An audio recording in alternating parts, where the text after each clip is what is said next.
Hi. If you're new here, my name is the Rin Love, and this is my channel. This video is a little bit harder for me to make than normal because it is accepting that I made it through. This challenge that I gave myself, 30 days of healing, 30 days of working on myself, being more intentful. Also, if you're hearing my dog in the background, it's okay. It's okay.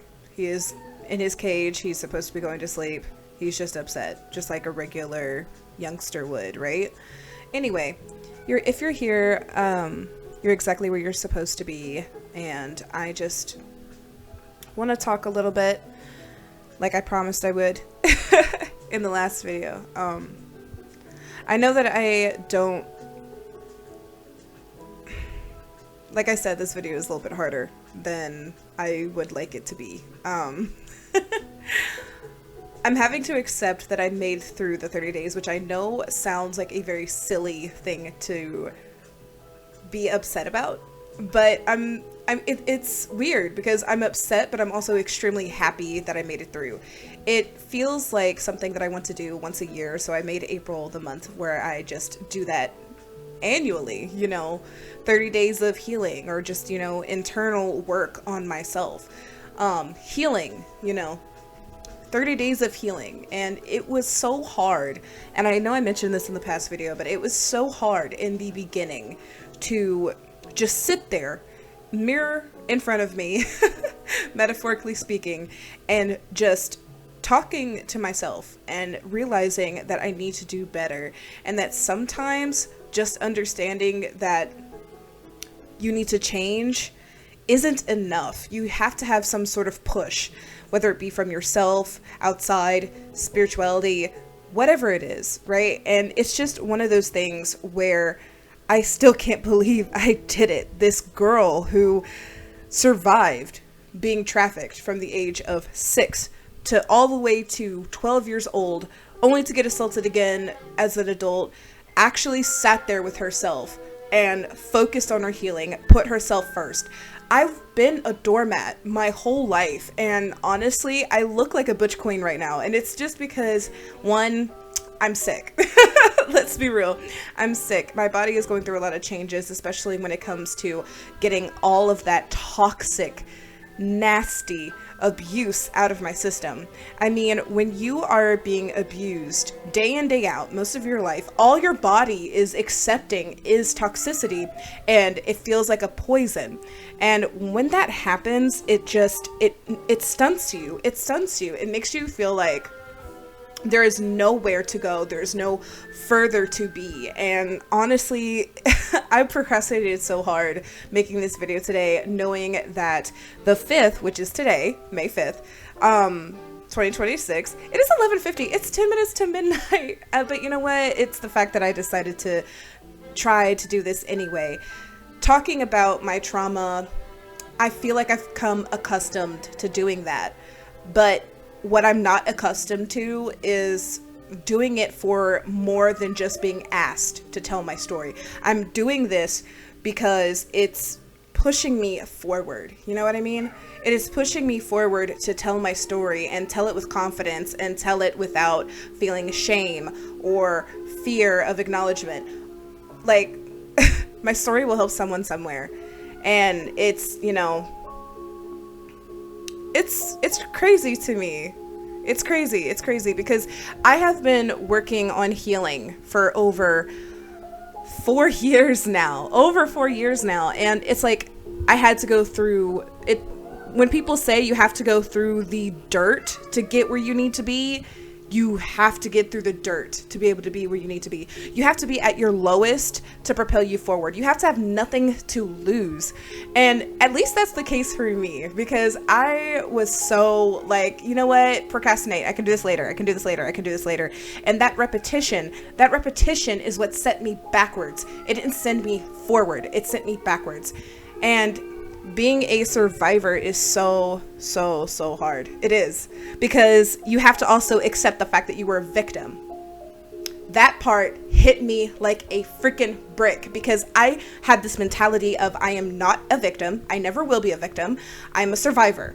And I started showing up in my life that way, always being aggressive, always being like, it has to be this way. It has to be this way. It has to be this way. I'm a woman. People are going to see me different. When people are going to see me as if I'm of low value from the start. Yes, that is a fact. That is just how life is. Okay. But in my head, I had to be this hard, mean person to get my point across. And it was either I'd be mean or be a doormat. And I would rather be a doormat so that I was likable. And I don't think that is something that I can resonate with now. I think there's a good middle ground to being just, I don't know.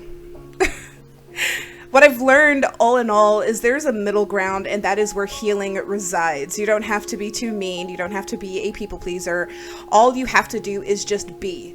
Like, the expectations that you have with yourself is what other people will follow when you make that expectation. And when people sit here in the same room as you, and you set these boundaries and you don't make it a choice, like, for example, if Billy Bob comes in here and disrespects me and tells me that I'm stupid or slow, it's one of those things where I'm just like, okay, you disrespected me. I don't want to talk to you anymore. And just kind of close the door. No chances, no nothing. And I say that, and it seems cold-hearted, but at the end of the day, no. That is me, like, I'm not going to allow myself to talk to myself that way. I'm going to work on it between me and myself. I don't have to work on it with anyone else. I only need to nurture the people in my life, the relationships that are in my life that take care of me. I don't have to sit here and let people talk to me that way. I also don't have to respond either. There are times I've learned that sometimes silence is honestly the best answer, and sometimes kindness, like killing people with kindness, I didn't realize how great of a skill that is, because I had someone, like, I'm African American and Cherokee Native, and a lot of times I get a lot of name calls from different people. Like, white people, they like to joke about my hair. People that are of my own race, they like to say that I'm too light or that I'm privileged because I'm lighter than them. But I'm still in a store where people will look at me and tell me that, oh, you must be stealing. Like, there's always that Karen that's just like, oh, you're gonna steal something. And all I can think to myself is like, I can't win either way because I'm mixed. So sometimes just being myself and killing them with kindness, like, for example, I had someone at work, like, my boyfriend likes to call me Caramel, and I brought that up at work. And one of my dark-skinned ladies was just like, honey, you're not even dark enough to be considered caramel. You're too light. You're light enough to be considered a strawberry shortcake. That's what you are. And honestly, my response to that was, okay. And I just said it just like that. I'm just like, okay. Like, at first I did try to defend myself, but then I was like, it's not really worth it. That opinion doesn't matter to me. Or, like, I've had someone talk to me and, you know, they're like, oh, my opinion, like, the way they came to the conversation about, like, a political debate was, my political debate is better than yours. And because we're at work and we're not a debate team, I just said, okay, you're right. And I'm doing that because it's a work environment, and I understand that the relationship there is not going to last farther than the work scene. Therefore, that conversation isn't even as important as the conversations that I'll have with my boyfriend later. You know what I mean?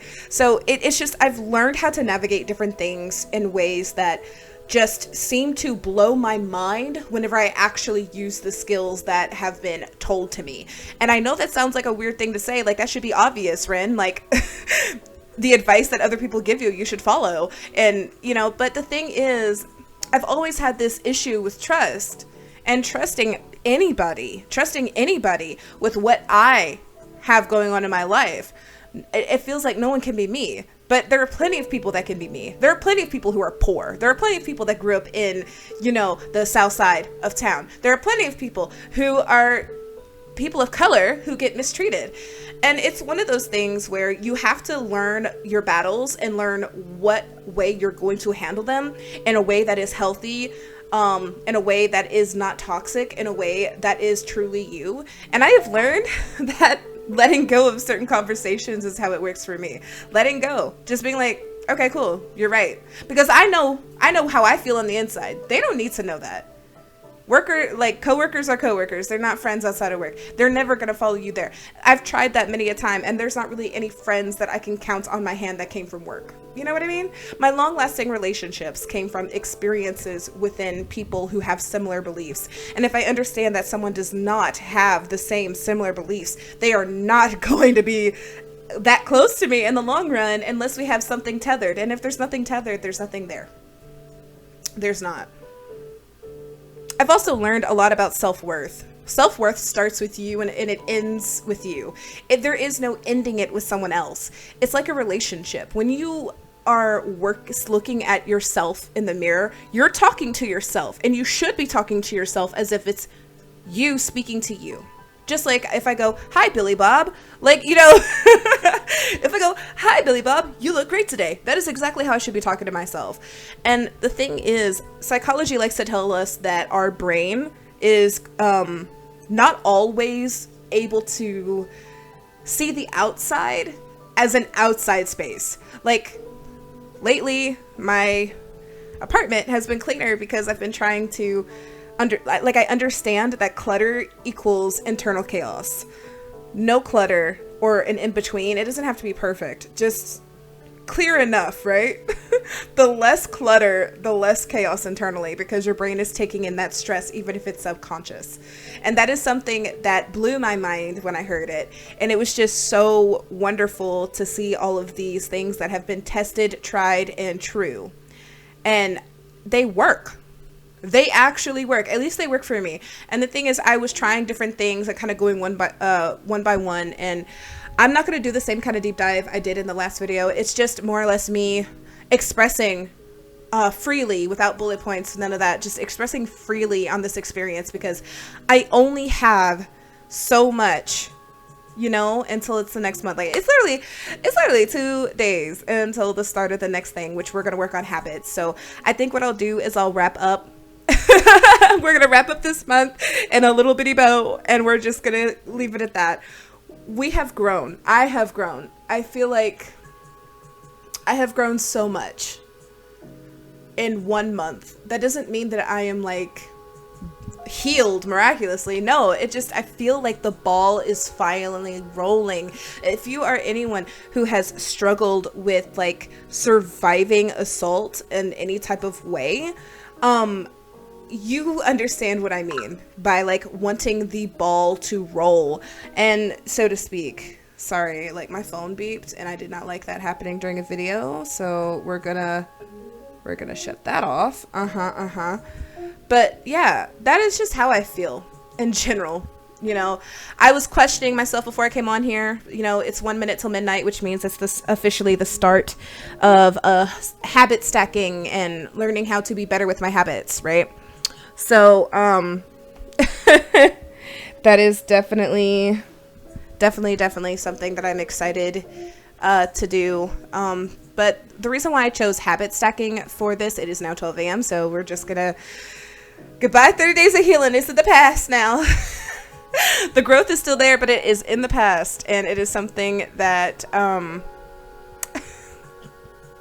it is something that I can't wait to remember fondly in this next 30 days. This next 30-day challenge is more or less just challenging myself to truly focus on my habits and changing the inner workings of my habits. There are plenty of habits that could derive from trauma. Like, I have noticed me apologizing less and less. I still apologize about random stuff, but it is not nearly as bad as it was. You know what I mean? I definitely want to do better with my, you know, hygiene, with my cleaning habits regarding my home, exercise. Like, I exercise daily, but I feel like I could be, you know, just a little bit better at it. Like, I could really just be focusing on it. My studies, making time for things, time management. Time management is a part of habit, like, stacking. You have to have time to be able to build your habits, and you have to have time to be able to do what you need to do with your life. And it is one of those things where it is so important. I feel like it's such a smooth transition, such a smooth transition into the next thing.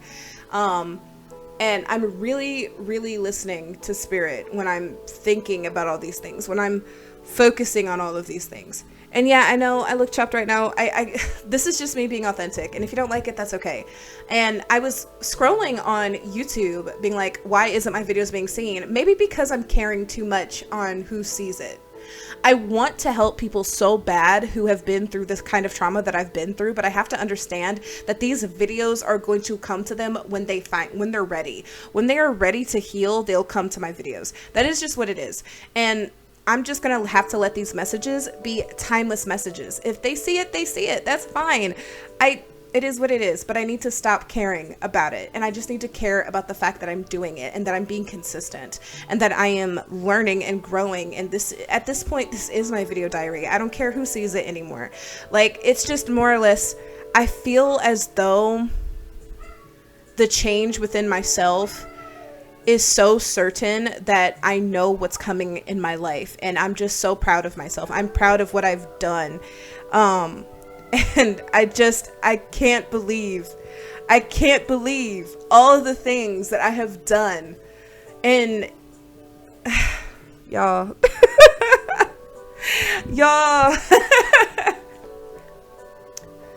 you know what's so insane is that during this 30 days of healing, I quite literally was still working 32 to 40 hours a week. I was also running my business full time. And then in the middle of it, I had to start watching my best friend's kid. And honestly, I feel like a badass because years and years before, I was not able to do this. And I have to say this again. I know I said it in the beginning. I've said it multiple times. I'm a survivor of being sexually assaulted over 221 to 25 times in my life. And I'm still here and I'm still fighting. I'm fighting for myself. For once in my life, I am fighting for myself and what I believe in, and I'm fighting harder than I ever was. I was always stubborn, and I always knew something great was coming for me, but I just gave up when it came to like the habits, the journaling, the getting my life together. It's just, I gave up. Just a little. So I'm so glad I didn't let the world beat me down. I'm glad that I finally relied on my friends and they became my family.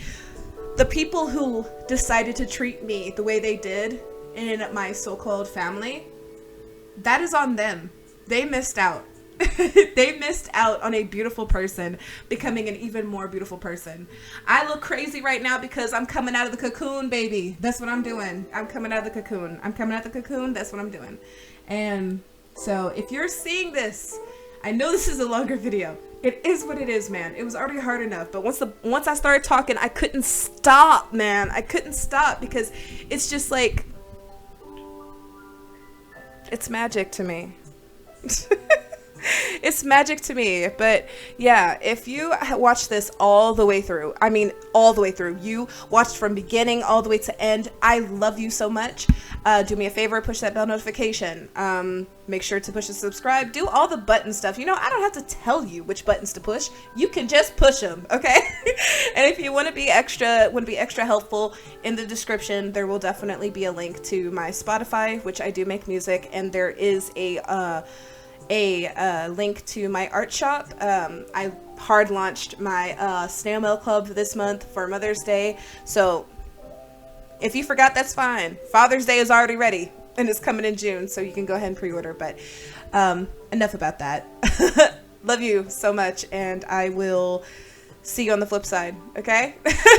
I'll post here soon. Hopefully more silly content like my gaming and me reacting to Karens, okay? I'm not all serious all the time, okay? All right. Love you so much. Mwah! You have a great day, guys. Bye.